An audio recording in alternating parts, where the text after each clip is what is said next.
अच्छा, यहाँ पे हम जो है ग्राफिकली देखेंगे कि कर्ल का क्या मतलब है। कर्ल हमेशा हम जो है किसी वेक्टर फील्ड का फाइंड आउट करते हैं। तो अब यहाँ पे आप देख सकते हैं 3D में कि हमारे पास एक जो है वेक्टर फील्ड है, और कर्ल फाइंड आउट करने के लिए हमें जो है एक जो है प्लेन कंसीडर करना पड़ता है। जैसे आप इस 3D जो है वेक्टर फील्ड में देख सकते हैं कि हमने जो है एक प्लेन कंसीडर किया हुआ है। अब उस प्लेन में जो है कुछ जो है वेक्टर्स जो हैं क्लॉकवाइज रोटेट कर रहे हैं, और कुछ जो वेक्टर्स हैं वो एंटी क्लॉकवाइज रोटेट कर रहे हैं। यहाँ पे मतलब इतना क्लियर नज़र नहीं आ रहा, लेकिन जस्ट मैं बता रहा हूँ कि कुछ वेक्टर्स जो हैं क्लॉकवाइज रोटेट कर रहे हैं और कुछ जो है वेक्टर्स एंटी क्लॉकवाइज रोटेट कर रहे हैं। तो जब हम कर्ल फाइंड आउट करते हैं तो फिर हमें जो है एक अगेन एक जो है वेक्टर ही मिलता है। ठीक है, तो अब जो वेक्टर मिलता है उसकी डायरेक्शन हम जो है राइट हैंड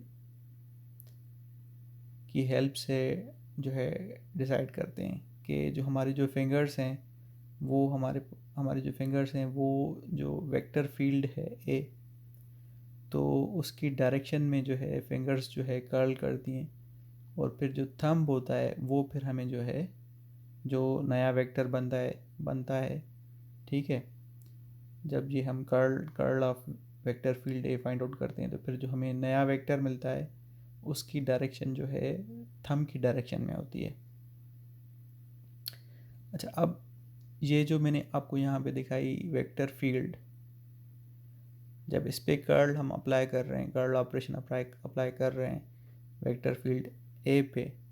तो फिर यहाँ पे ये जो ब्लू एरोज़ हैं, ठीक है, जो कि परपेंडिकुलर हैं जो हमने यहाँ पे प्लेन कंसीडर किया है,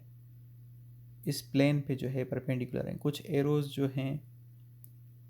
आउट ऑफ दैट प्लेन आ रहे हैं, और कुछ एरोज़ जो हैं इस प्लेन के जो है बैक साइड पे जो है पॉइंट कर रहे हैं।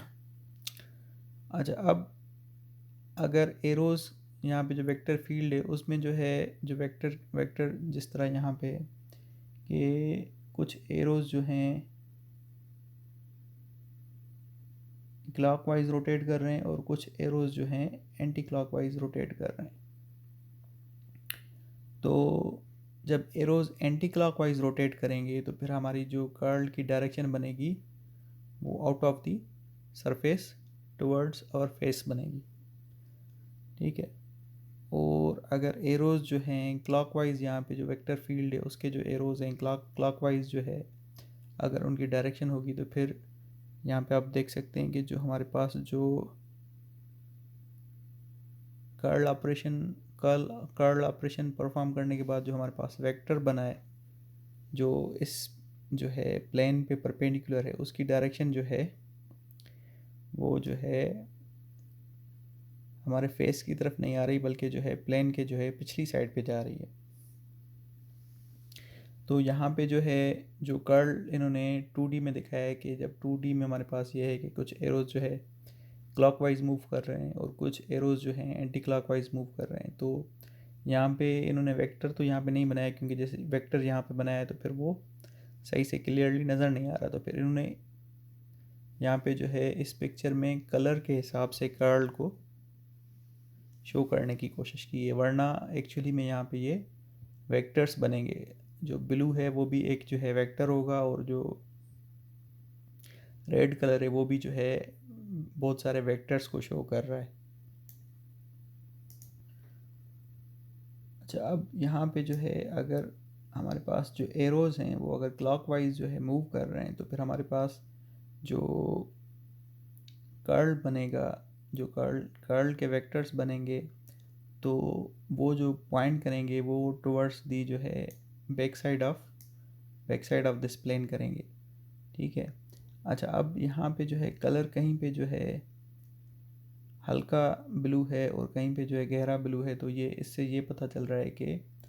जहाँ पे ज़्यादा गहरा ब्लू है तो वहाँ पे जो है कर्ल ज़्यादा है, और जहाँ पे जो है हल्का ब्लू है तो वहाँ पे कर्ल जो है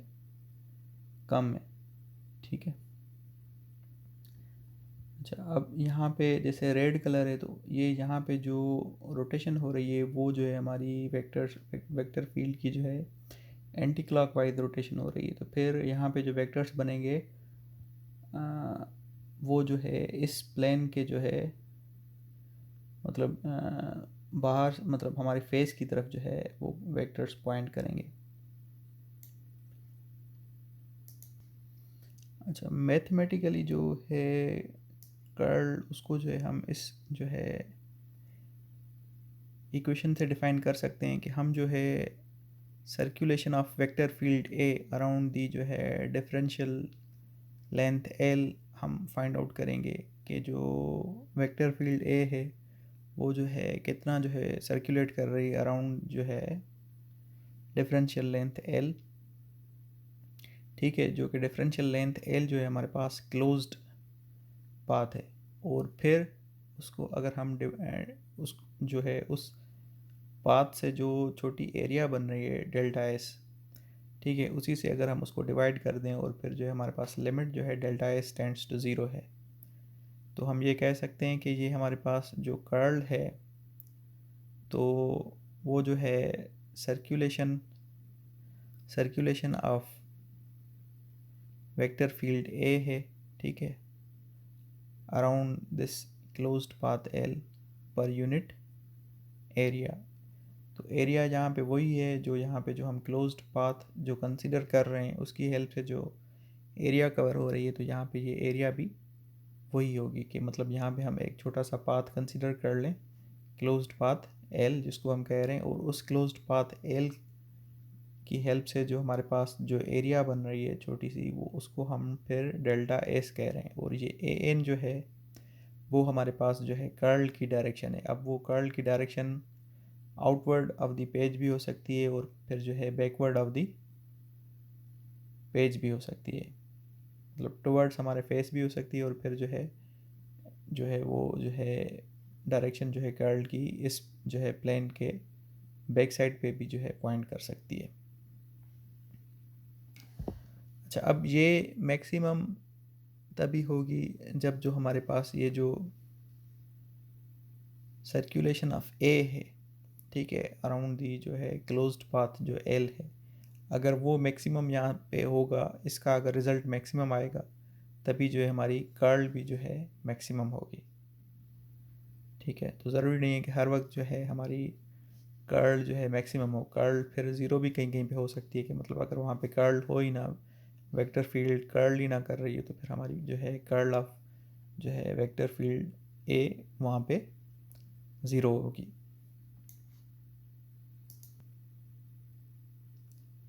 और जो स्टोक्स थ्योरम है वो सिंपली ये कह रहा है कि ये जो ऊपर वाला यहाँ पे पार्ट है हमारे पास circulation of vector field A around जो है क्लोज्ड पाथ एल, सिर्फ अगर हम ये फाइंड आउट करें और वो जो है वो इक्वल होगा कि अगर हम जो हमने यहाँ पे कर्ल फाइंड आउट की है उसका अगर हम जो है सरफेस इंटीग्रल जो है अगर लें उसी जो है सरफेस पे जो इस क्लोज्ड पाथ एल से बन रहा है तो वो आपस में दोनों जो हैं इक्वल होंगे। ठीक है, मैं दोबारा रिपीट कर देता हूँ कि अगर हम सरफेस इंटीग्रल लें इस कर्ल ए का, ठीक है, और वो सरफेस हम वही कंसीडर करें जो कि इस क्लोज्ड पाथ एल से बन रहा है, तो वो इक्वल होगा इस जो है सर्कुलेशन ऑफ ए के, ठीक है, around this closed path L. ठीक है, उसमें अभी हम ये जो है limit delta s tends to zero या फिर ये डेल्टा एस और ये डायरेक्शन वगैरह ये वाली चीज़ें कंसीडर नहीं कर रहे। ठीक है, या फिर सिंपली आप ये भी कह सकते हैं कि अगर हम जो है दोनों साइड्स पे अभी जो है इसी इसी इक्वेशन पे जो है अगर हम दोनों साइड्स पे जो है इंटीग्रेशन लें विथ रेस्पेक्ट डिफरेंशियल सरफेस, तो यहाँ पे जो है वो इंटीग्रेशन आ जाएगी कि हम इंटीग्रेशन कर रहे हैं कर्ल ऑफ कर्ल ए का with respect to differential surface, और यहाँ पे जो है फिर डेल्टा एस जो है उस इंटीग्रेशन में और ये लिमिट जो है ख़त्म हो जाएगी, बाकी सिर्फ हमारे पास ये ऊपर वाला पार्ट बचेगा। तो उसको जो है हम स्टोक्स थ्योरम कह रहे हैं कि वो जो है एक किस्म से जो है लाइन इंटीग्रल और फिर जो है सरफेस इंटीग्रल में भी एक रिलेशनशिप दिखा रहा है।